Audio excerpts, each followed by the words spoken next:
উঠে আমার সোনা আজকে আমার কষ্ট বুঝছে, এই যে ঘর ঝাড় দিচ্ছে, এই ঘরটা ঝাড় দিয়েছে, বিছনাটা ঝাড়িয়েছে, তো বিছনা ঝাড়িয়েছে, এবার ঘরটা ঝাড় দিচ্ছে, স্কুলে যাবে। তো আমার শরীরটা একটু খারাপ লাগছে। আর দেখো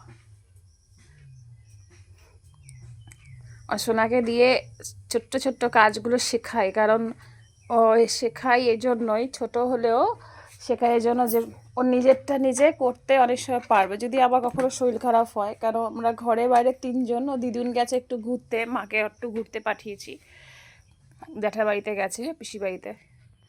তো মা কিছুদিন পরে আসবে। মা কোথাও যায় না এমনি, আমরা ঘরে বাইরে দুজন আছি, মা আর মেয়ে। তো এই দুদিন ধরে ব্লগ ছাড়তে পারি না, কারণ সময় হয় না, ওকে স্কুল আছে, পড়া আছে। তো আজকে কালকে এত বৃষ্টিতে একদম ঘুমে টান টান দিয়ে মনে আমার 8:30টার সময় উঠেছে। উঠে আমি বললাম, বাবা আমার শরীরটা ভালো লাগছে না। তা বলছে, মা আমি ঘরটা ঝাড় দিয়ে দিই, তাড়াতাড়ি স্কুলে যাব, আর তুমি আমার জন্য খাবার করো। তো কত বুদ্ধি হয়েছে, তাই না?